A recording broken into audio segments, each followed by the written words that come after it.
he llegado a la conclusión de que a 17 años de revolución, todas las políticas que se han trabajado dentro del Ministerio de Educación han sido producto y aporte de los movimientos y de corrientes pedagógicas venezolanas, o sea, de maestros que han pensado la política y que una vez estando en los cargos posicionan la política.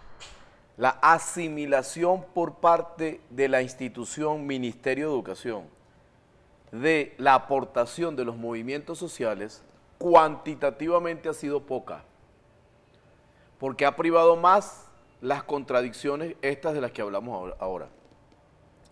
Cualitativamente ha sido fundamental. Los programas fundamentales para lograr la construcción de un sistema educativo republicano y socialista, los programas fundamentales han venido de los movimientos pedagógicos de resistencia popular. ¿Cuáles son esos programas? Primero que nada, todas las manos a la siembra, que es el escalón desde el cual podemos optar por construir un sistema educativo centrado en el trabajo. El movimiento pedagógico tiene unos aportes con nombre y apellido en cada caso.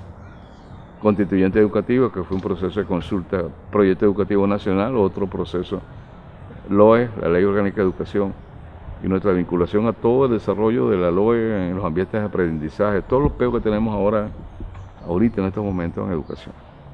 Claro, no, era necesario que fuésemos ministros, directores, asesores, directores de zona, eso es lo que hace posible, no, está equivocado.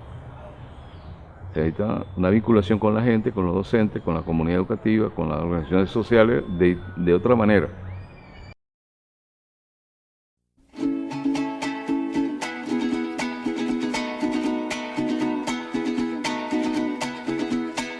Vamos, gente de mi tierra, que llevas a cuesta una gran decepción. Vamos, gente de mi tierra, luchemos, luchemos por un mundo mejor. Vamos, gente de mi tierra, vamos, gente de mi tierra, vamos, gente de mi tierra.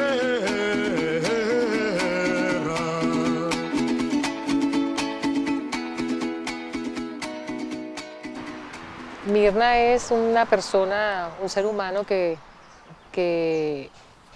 está ocupando un espacio de lucha, de compromiso social. He asumido muy fervientemente lo que es la organización movimental porque creo que es una alternativa, no solo frente a los gobiernos neoliberales, también frente a los gobiernos revolucionarios. El movimiento pedagógico pasa a ser como un guardián. Yo a seca digo, soy revolucionario, soy comunista, por supuesto. Me metí a la educación como investigador, pero con la visión granchana de construir la hegemonía, de crear partiendo de la resistencia en la escuela, bueno, combinado con teorías críticas después, por supuesto. Primero, soy un militante revolucionario. Y en segundo lugar, soy un maestro que llegó a ser maestro por ese camino. Para mí es un honor ser ministro de Educación. Milité en el movimiento pedagógico revolucionario. Ahí conseguí, ¿sabes?, contacto con gente que está en las bases, haciendo trabajo educativo. Yo en este momento soy militante, orgullosamente militante del Partido Socialista Unido de Venezuela, que es el partido que creó Chávez. Luchamos por la vida. Educación para la transformación liberadora. Un cambio porque haya un sistema un poco más justo. Y creo que ahí pues el elemento educativo es fundamental, es transversal en esa búsqueda. La lucha y la resistencia. No podemos desistir. Frente al mar, con la desesperanza en tu corazón. Bueno, pues mira, el programa de Todas las Manos a la Siembra nació aquí porque, bueno, uno de los propulsores de ese programa es el profe Carlos Lan. No sé si te lo nombraron. Y el profe Carlos Lan venía, pero él como desde el punto de vista profesional, sociólogo, ¿verdad? Entonces aquí se le dijo, mire, aquí los profesionales tienen que aprender a sembrar papa. Tienen que ponerse a sembrar papa, ¿verdad? A sembrar maíz, a sembrar caraota. Porque bueno, porque muchas ideas en la cabeza, muchas ideas en la cabeza, pero a la hora de la práctica no se veía. Entonces aquí, bueno, y siempre, no solamente con el profe Carlos Lan, a la gente que viene por ahí le decimos, mire usted, aquí hay que trabajar. Con la desesperanza en tu corazón. El programa Toda la Mano a la Siembra surge de una idea inicial de un grupo de docentes, supervisores de la zona alta en Sanare, en Monte Carmelo. El supervisor Olorio Dan tenía una evaluación del ausentismo escolar en tiempo de cosecha, donde la escuela se quedaba cerrada, ausente niños y iban a coger café. Entonces montó un proyecto y lo apoyamos en la Dirección de Educación de acá del Estado, en la coordinación académica. Trabajamos con eso, un proyecto que se llamaba Toda la Mano a la Cosecha, todo aprendido a la escuela, que era hacer currículo pertinente con calendario productivo vinculándose a la producción. Son los antecedentes históricos, teóricos, conceptuales, hechos por docentes. No fue por el gobierno ni ninguna especialista. El gran reto del programa Todas las Manos a la Siembra era lanzarlo a nivel nacional, ¿verdad? Y de hecho se lanzó a nivel nacional para todas las escuelas con una resolución ministerial, la 0024. Entonces eso era para que todos los maestros trabajaran en sus escuelas con la siembra en pequeñas escalas. Eso iba ahí como de acuerdo era como una escalera, pues, los más chiquitos, los más grandes hasta la universidad.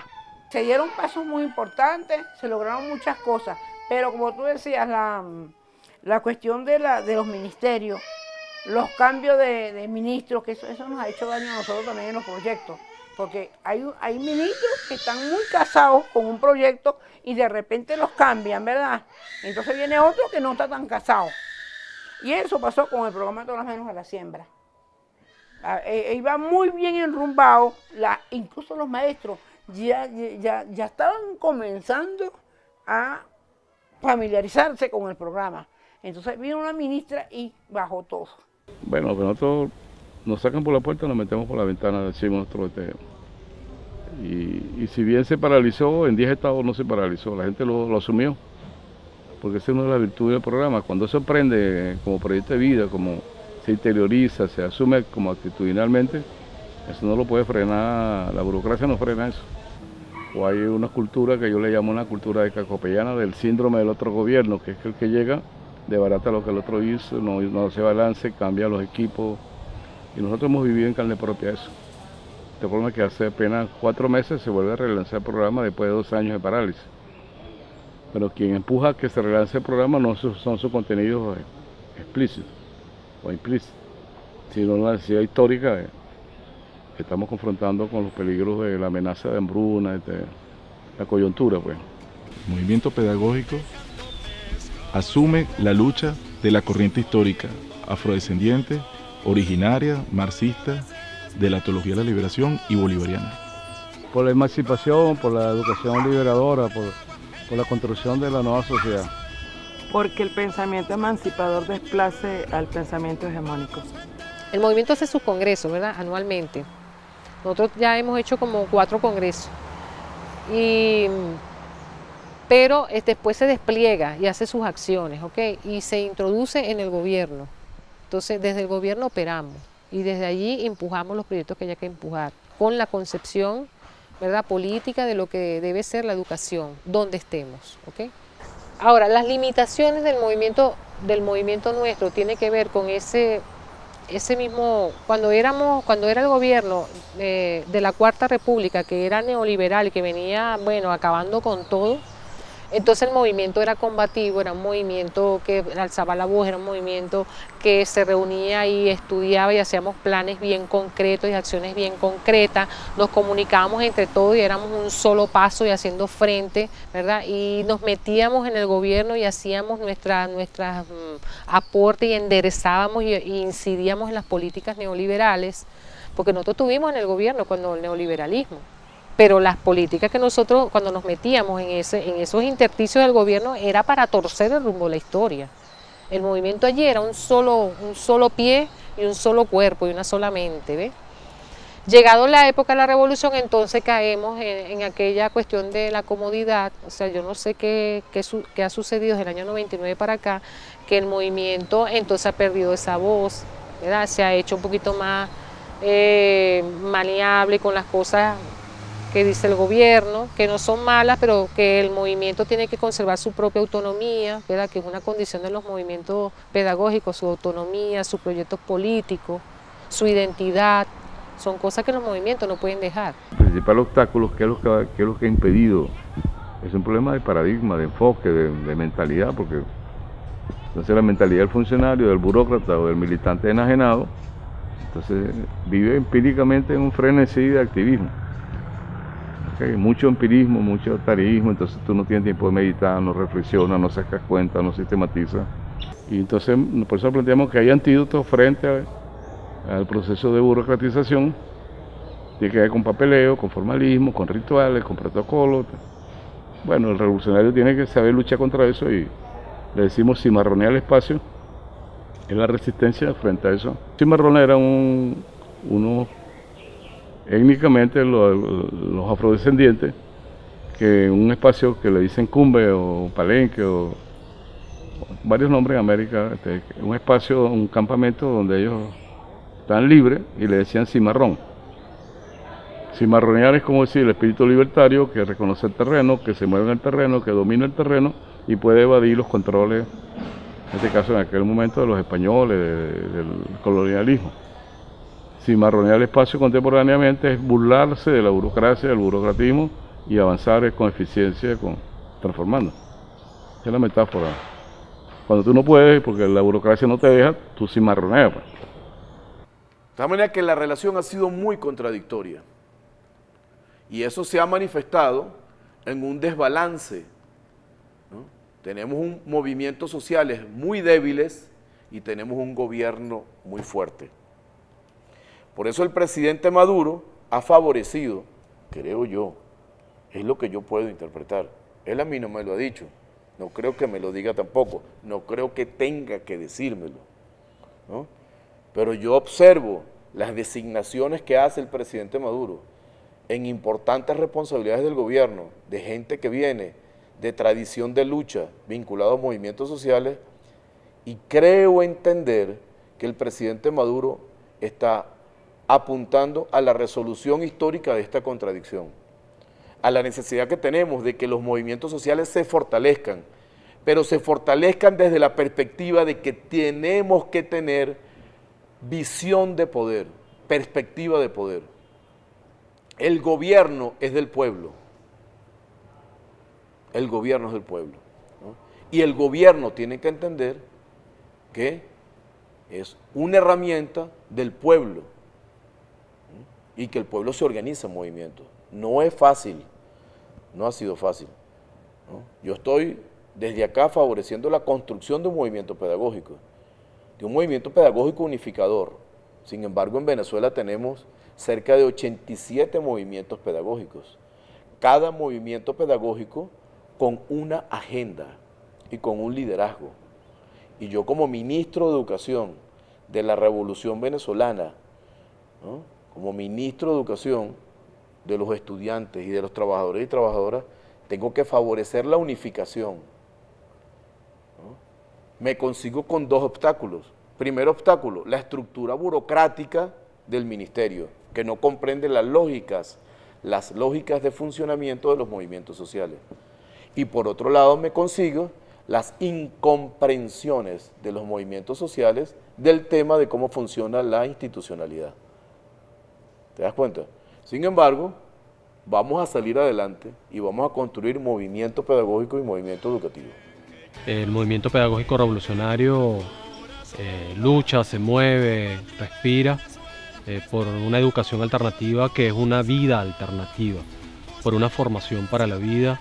La reivindicación del pensamiento histórico, de la construcción de una pedagogía propia latinoamericana. Luchamos por formar ciudadanos y ciudadanas para construir nuestra patria, revolucionarios. Por la organización y luego por transformar la sociedad en una sociedad justa, equitativa, para todos y todas sin exclusión. Hay que meterse con la transformación curricular, sí. Hay que meterse con la formación y autoformación de los gestores sociales políticos en el partido, sí, su juventud, sí. Tenemos que trabajar en los consejos comunales con las comunidades en función de la nueva cultura política, sí. ¿Es pedagogía política? Sí, es pedagogía política. ¿Cómo entonces esto no separa la escuela ni la educación del entorno inmediato, de sobrevivencia, de la siembra, de los CLA, de todo lo que estamos haciendo? ¿Qué necesitamos? Que el Ministerio de Educación rompa las estructuras que ofrecen obstáculos para terminar de asimilar eso. Y que los movimientos sociales, pedagógicos y educativos asuman una perspectiva de ejercicio del poder y salgan de la trinchera que le ofrece la resistencia. No tenemos que prepararnos para cuando nos derroquen. No solamente tenemos que prepararnos para la posibilidad de que nos derroquen. Tenemos que ejercer el poder. Tenemos que hacer que no nos derroquen ejerciendo el poder. Retomarnos, digo yo, para este momento tan fuerte que estamos viviendo, ¿ves? Porque si no lo hacemos, entonces corremos el riesgo de desgastarnos sin necesidad y a lo mejor perdemos tiempo valioso que si nos juntamos y nos reorientamos mejor, cuál es la educación para la emergencia económica que estamos viviendo, para esta guerra económica, entonces muchos van a creer que la cosa es difícil, que no se va a poder franquear, que no vamos a poder superar, y sí podemos. Como movimiento pedagógico podemos dar mucho a la educación actual, en el sentido que podemos dar elementos para que la gente se organice, que la educación ya no es la educación de hace 2 años la que necesitamos, ni la de hace 15 años. Esta nueva educación para la emergencia económica tiene que ser otra. Entonces los métodos pedagógicos tienen que ser otros, las propuestas tienen que ser otras, y allí el movimiento tiene que salir adelante en eso, ¿no?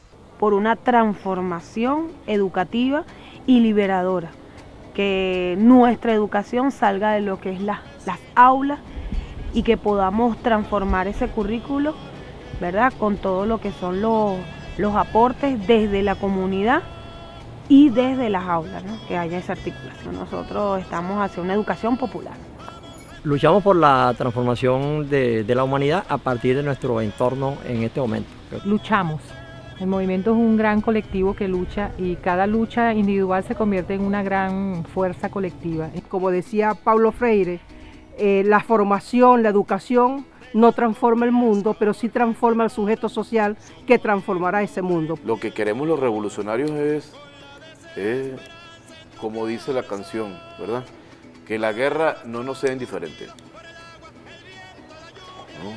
Que no me agarre acostado, no he tenido tiempo para eso, no me quejo, estoy dispuesto a seguir luchando, porque eso fue lo que aprendí, eso fue lo que me entregaron mis padres, mis abuelos, eso fue lo que me entregó los maestros que tuve, eso fue lo que me enseñó Hugo Chávez y lo que me enseñó Nicolás. Haber sobrevivido, si tener la edad que yo tengo y haber sobrevivido a varias décadas, me permite mirar hacia atrás y digo, tengo lo que sería una perspicacia historicismo, histórico, de que los proyectos maduran con muchos años, no sé qué tiempo tiene, son ondas largas ya. Entonces en mí pasan muchas cosas, ¿eh? Por dentro pasan cualquier cantidad, desde la ternura hasta la rabia. Entonces bueno, la rabia se va convirtiendo entonces en empuje para hacer el trabajo, porque tampoco es que me quedo.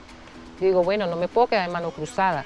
El sujeto que soy yo, el sujeto político, que es Mirna Sojo, tiene también que seguir empeñada, porque me considero una empeñada y una terca, ¿verdad?, del proceso de transformación. Entonces, si no hay interlocución, sigo el camino por donde tengo que coger, ¿verdad?, y tengo que hacer mis trochas y tengo que montar a trocha y mocha, tengo que montar todo lo que tengo que hacer porque no me puedo quedar de manos cruzadas.